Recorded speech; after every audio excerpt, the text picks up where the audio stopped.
What the f?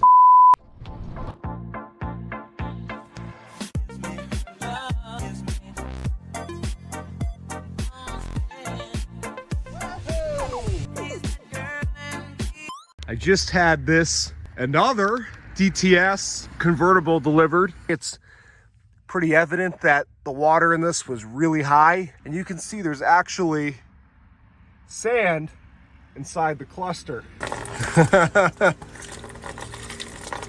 That's a fair bit of water. You can see standing water on top of the valves. Oh, isn't that lovely? And if this wasn't locked up, it would turn. Oh, did it turn? Oh! No way!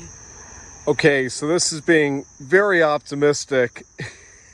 I expect nothing. I was told by George that his friend Mike, who had this car in his custody before I bought it, had no luck getting any of the electronics to work. I expect I'll have the same experience. I'm going to put power to the car for the first time and see if anything happens at all. All right, let's see if anything happens.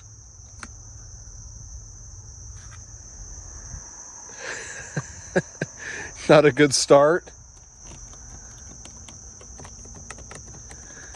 I believe the key, well, the key's not all the way actuated.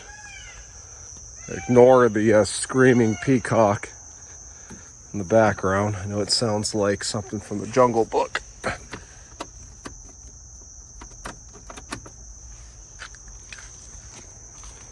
Well, I got switches missing. That wasn't my doing. It's certainly possible that my booster pack is not giving enough juice, but I think it's more likely that just every computer body control module is fried from all this salt water. Let me mess around a little bit more and see if I make any change. Okay.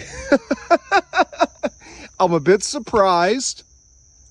I just put another battery in and put my jumper pack on. As you can see, cluster is lighting up. I'm not seeing the odometer, but the rest of it's lighting up. The radio is lighting up. Come on, please. Yeah, that's very high hopes, expecting these power seat motors to work. It's like the first thing that will go in a flood. No way. The windows may work, but with the master switch out, they probably won't. But we got a horn. I even see that the heated seat switches are lighting up. Yeah, I probably need that master switch, but these still might not work. Pretty cool to even see, oh, the headlight switch is out. It's like, well, actually, I'll be damned. She wants to live. She really does. You can see we got lights. Got marker lights.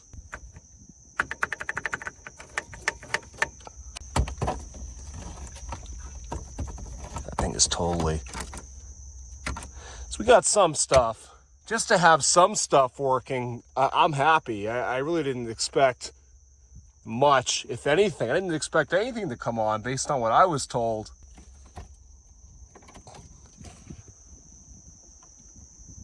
Unbelievable. You can see the water line inside the cluster. I mean, the water line was over the roof, but just the marks as the water receded during the flood. Will the taillights work if I press the brakes? Let's see. Nope. So probably the switch is bad. All right, check this out. Didn't expect this. How about that, huh? She wants to live. Okay, so I'm back here with Anthony's 04 DHS parts car. This was supposed to be for his Coach Builder's 04 DHS, which if you haven't seen that, it's not on my channel, it's on his channel. So be sure to go check that out. Him and I collaborated on that car, getting it back to life. And so I actually kind of pressured him into buying this car to use as a parts car for that car because I thought, you know, the price was right. You can see interior, I mean, this was in some water, but in very nice shape for a Florida DTS interior. These seats typically down here, they crack and tear. When I saw the condition of this leather, it's still very supple. You can see the rest of the interior is in very good shape too, with the exception of rust on the speaker grills. I said, geez, Anthony, for short money, if you can win it for cheap money, you should buy that as a parts car for your coach builder's car. And so he did, but ultimately he's decided to bring the car up to New Hampshire where he's at and get a parts car up there that wasn't underwater, understandably. So this has kind of fallen into my possession. It's still his car, but he has given me full permission to take whatever I need from it. I'm stealing some stuff off this car. One of those things being the throttle body. You saw how destroyed the one is in the coach builder's car. This one still looks brand new. And you can see this was in some deep water. You can actually see the water line on top of the intake. But I also need an ignition coil because I broke one of the ones trying to take it off of the other car. I'll probably just take this mass airflow sensor because mine looked really bad in that car. You can see how nice that looks. This was flooded. We actually looked up where this car came from, where it was in relation to the storm. It was much more inland, so the flood was less salty.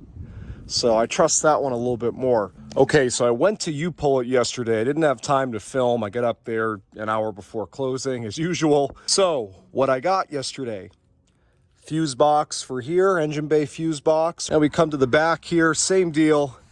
This is a junkyard fuse box out of a non-flooded vehicle. And I also got a starter, and it's a brand new starter.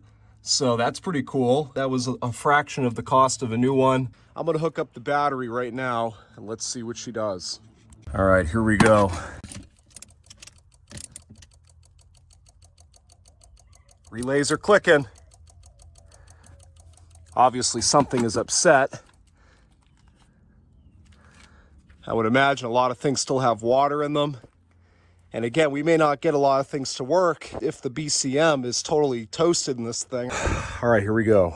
I'm gonna turn the key first and see what works. And then we're gonna try to crank. I still have the plugs out. I got a whole bunch of stuff apart. Just wanna see what works.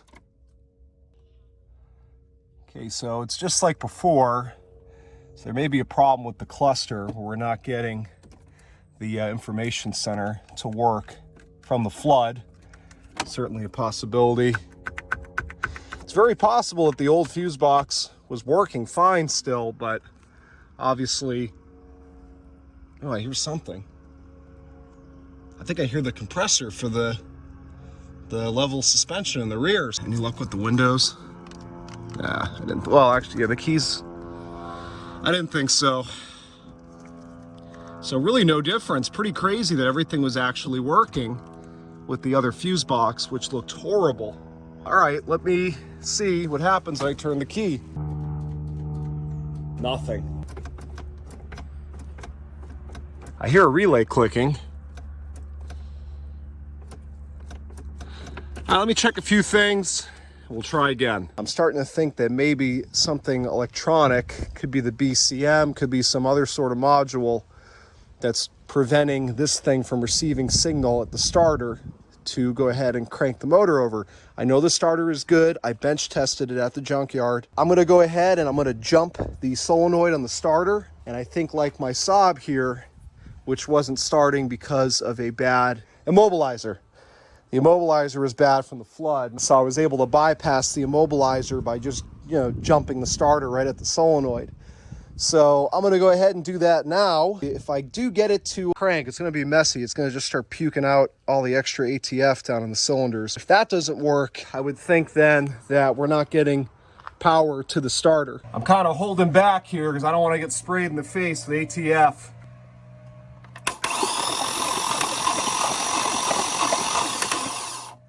Okay, so you can hear the pistons going up and down. You can see all the spray of ATF, especially if you look down into the plug wells there. So we know that our starter is getting power and that our starter is good. And you can see the engine rotates with no issues whatsoever. So I think it could be something computer related that's not sending the signal to the starter. Again, BCM, something like that. Okay, so I've got the positive lead on the signal wire, grounded it out over here, And I'm gonna see, I'm alone, so you guys are gonna tell me if we get any voltage on the multimeter there. I turn the key.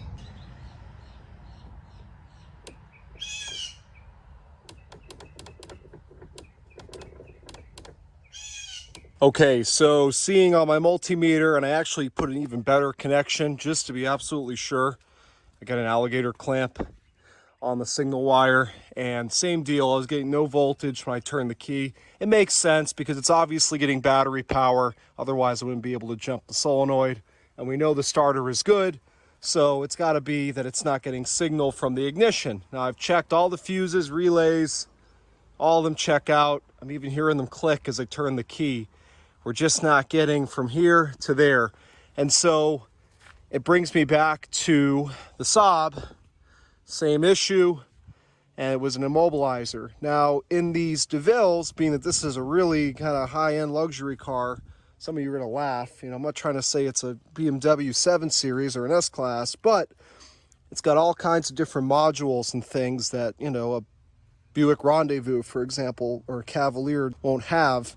And so here's where they're located. Now you can get to them by pulling out this tray, but because this is a coach builder's car, you can see that the convertible top drops down to that area. It was just a lot easier to pull out the back seat. I'm going to try to get them out this way. Take out the back seat. You got to get a screwdriver down between. It's nice and easy with the convertible top instead of having a window right here. But you get a screwdriver and you push these down, and then one by one kind of pull the seat out, and there's 2 bolts in the bottom, 2 18s, which also hold in the seat belt, and then you can take it out. So I believe, if my memory is correct on these cars, the rim module right here, RIM, is the one that has some anti-theft properties that could be preventing this vehicle from starting.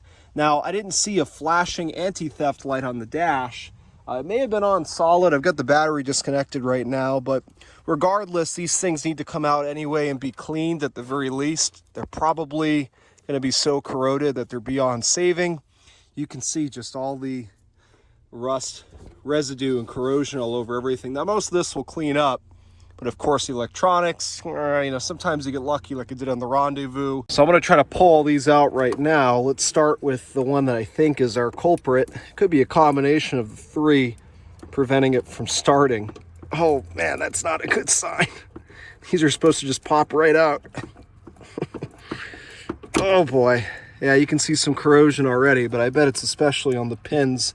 You can even see the residue of the rust there coming out. I think that's what I'm gonna have to do here. Oh, yeah.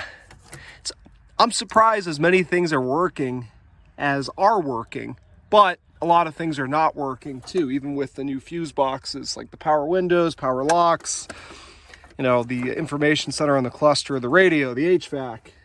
So really most stuff isn't working, only like the bare essentials, the headlights and the cluster to an extent. So I think that these computers will be the cause of that. So let me go ahead and get these out, and then we'll evaluate them a little bit more. I'll try to crack them open. Okay, so here is the rim module, and this is the one I was most concerned with, because again, I think this has some anti-theft properties. And it's not horribly corroded, actually, compared to, I actually have it over here. This is the immobilizer from the Saab. And you can see that's pretty, well, it's been sitting out here. It's no good, obviously. That's not ever coming back to life. So, including, you can see some of the pins here. So, it's not nearly as bad as that, thankfully. But I took off this little metal cover here. I don't know why they boxed this in specifically. Again, some of you can educate me on that. It looks like on these chips in here, whatever they're called, there is some pretty significant corrosion. And I believe that some of those pins might actually be broken. It's hard to say, so I wanted to show you guys before I cleaned it. The back side of it looks really good. So I've definitely seen worse. You know, all these pins here on the connector, they're okay. They get some corrosion on them, but none of them have actually rusted through. And I believe this is all just, you know, glue from the factory. I don't think that was anything, I'm almost certain that wasn't caused by the flood. It looks too intentional. So I'm going to go ahead and I'm going to hit this with some CRC electronic cleaner. I got my little brush there. I'm going to see what I can do. It's going to be really hard for me to get into here, of course, but Maybe I'll get a Q-tip or something. So I'll show you what she looks like when she's all cleaned up. Okay, here's the after. You can see not a huge difference to see. It wasn't too badly corroded, but I was able to get in there with my brush, and you can see I was able to clean those little pins, whatever they're called. Someone's gonna correct me. Pretty much as well as they could ever be cleaned. Same over here. Everything is as clean as it's gonna get. Sprayed the back, sprayed and scrubbed the connectors here. Again, you can see they're staining, but they're clean. I'm gonna throw that back in the car after I clean the other module there. I think that's the CIM, I forget. And see if we get any more functionality out of the car. All right, so this one right here is the suspension module. I pulled this out with the RIM module. Looks pretty darn good, to be honest. This metal casing sure seemed to have kept it clean. I'll just spray it down real quick, but I don't even see any corrosion on the board. Actually, the entire board almost looks like it has a coating on it. It looks great. So I'll just clean up the connectors. I'll throw this back in. And the dash integration module, I'm gonna pull this panel off, and I want to clean up as well. And then hopefully we'll see with all those clean, hopefully we can get this thing to crank by the ignition. I cleaned all the computers that I could find. The only one I didn't do was the instrument panel module, IPM module, but I don't think that would cause the ignition not to send signal to the starter relay, because that's the problem I'm having. I figured it was going to be something with the RIM module right here, rear integration module, because it's got anti-theft properties. But I noticed when I put it back in, threw them back in, no change in the functionality of anything. It's all still acting the same. Windows aren't working, locks aren't working, cluster is partially working, cannot get signal to the starter. I just want to hear this thing run. I'm going to use this. This is a little trigger starter, like a remote starter. You just hook one of these leads onto the signal lug coming off of the starter relay, and then one to battery positive. And I can use this, since I'm able to get the starter to turn with a screwdriver, this will take the place of the screwdriver, and I can reassemble all of this and just run this out. Then I can fish this out and just, leave it right here in the engine bay, and I should be able to start this engine. I want this thing running and driving, and then I can sort it out afterwards more, pulling the interior, getting all the gremlins sorted out. But for right now, I need it just to run and drive. I'm gonna put new spark plugs in. I've got new Delco. These are like double platinum. Yeah, double plat, these were not cheap. Putting those in, and I can throw all this back on. And then when I have to take the intake off again, to take this off of the starter, it's really not a big deal, because I'm not gonna have to disassemble a lot of this stuff that was disassembled for other purposes. So I gotta put the plugs in, ignition coils back in. I'm debating just stealing the rest off the parts car, because I'm sure they're in better shape than these, but you can just see there's corrosion all over them. I have to replace the O-rings and the injectors, because a lot of them failed when I pulled them out of the intake just from age. Put the intake back on. I'm using from the parts car. It's not full of sand and crap. Put the throttle body from the parts car on, plug all that in. The airbox I've already got back in, and I cleaned that out of any crap that was in there.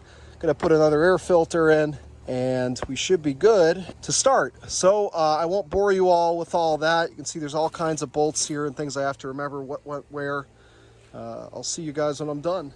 Okay, so I've got the new spark plugs in, the Delco Platinum, double Platinums. I just want to see, before I button this all up, if my two things. I want to see, if we, with compression now, because the plugs are in, if this thing turns over okay still, or if it, all of a sudden locks up again or something.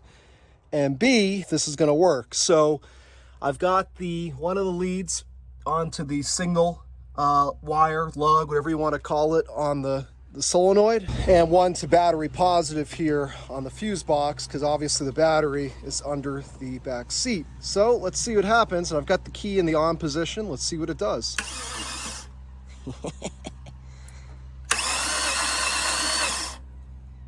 So obviously I've got the intake off, but we can see that this will work. So now this is a push to start Cadillac.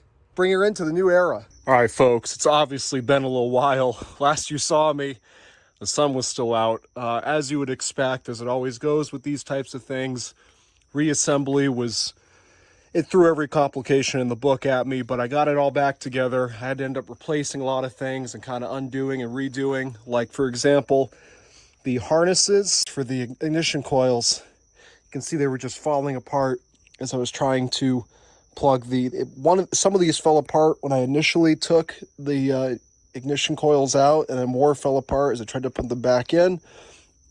So the parts car had good harnesses, but they're a different design, and hopefully these will work. I mean, the plug worked. Wire colors are the same.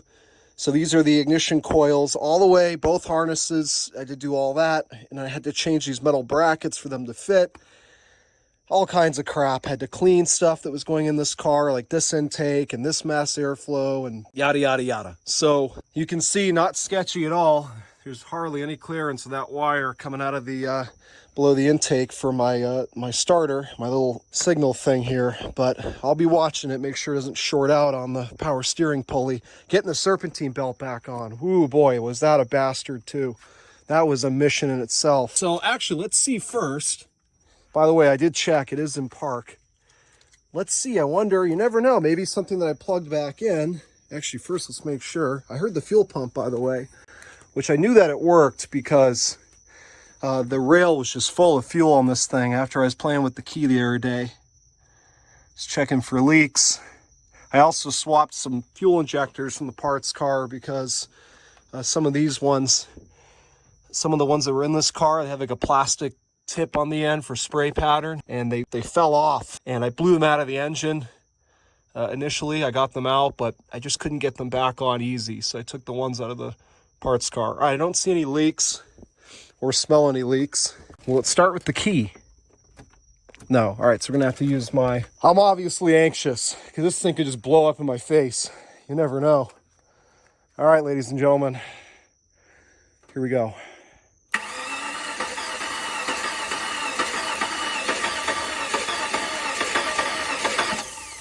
Now remember, it's got to get fuel. Does the compression sound good to you guys? I don't know. We'll see. But the rail's empty, so give it a minute to get fuel, or whatever's in the tank.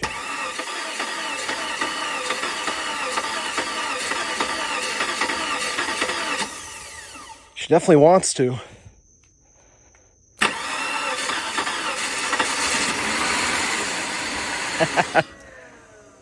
All right. Well, she ran.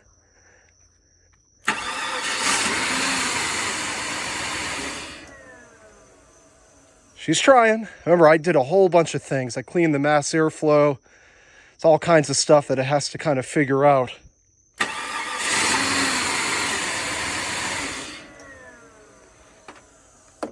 Let me just make sure it does have fuel.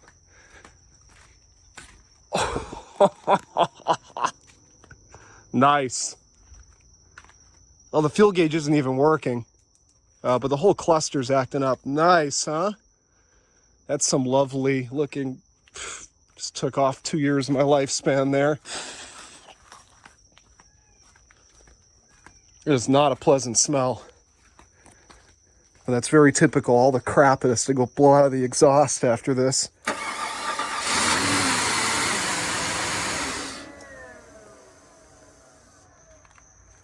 Wow. All right, I'm gonna make sure that there's nothing. I mean, I think it just smells like bad exhaust, but I just want to make sure nothing's on fire. Safety first, and then we'll come back and we'll try again.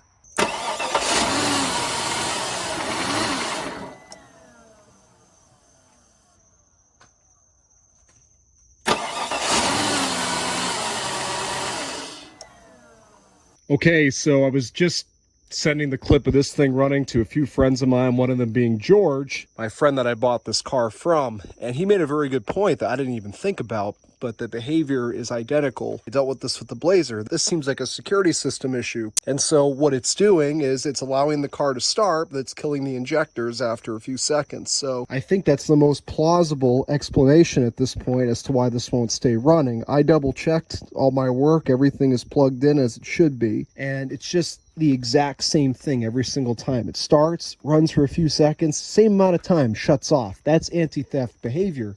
Now, unfortunately, I don't see a security light on the dashboard, which can mean that the security system's just not working at all, and that, you know, the BCM is upset about that and won't let it start, or that there isn't a security issue and that it's something else. I think it's a security system issue, but unfortunately without the security light on, it's going to be hard to You know, if the security light was on flashing, I would do the relearn and I think we'd be on our way, but I don't have that. So, I don't know. Maybe I need to pull this cluster out and clean and check the security light. I've obviously got some more due diligence to do, but I'm happy it does run. I've started it now over a dozen times. It sounds the same every time. Engine sounds healthy. So what more can I ask for, I suppose? This is one of those things. This project's going to take a lot of troubleshooting and trial and error to hopefully eventually get this car dialed in. So anyways, as you can see, this car has definitely been putting up a fight with me. This was well worth it. I'm happy. Again, she's a runner. I definitely think it's anti-theft. Let me know what you guys think. I'm going to start by pulling the cluster, see if I can get the cluster to come back to life all the way, and maybe then I'll see my security light. I did clean the rim module, the dim module, all these crazy modules. They didn't look that bad. I cleaned them. They could still be bad because, again, we have a lot of things that aren't working, but it could just be, for example, that the window motors are just seized up from the flood and that the lock actuators are bad from the flood and the computers themselves are fine. Again, there's going to be a lot of troubleshooting to do, but the engine seems healthy. You know, now when it cranks, it sounds good. I think the uneven crank initially was because there was still some leftover residual ATF in the cylinders, which actually I saw back here. It blew out of the exhaust, you can see, and it's just dripping out. You know, mufflers always have a little drain hole in the back for any condensation that gets into the exhaust. It doesn't have an uneven crank anymore. It sounds great. I'm really excited to continue with this project.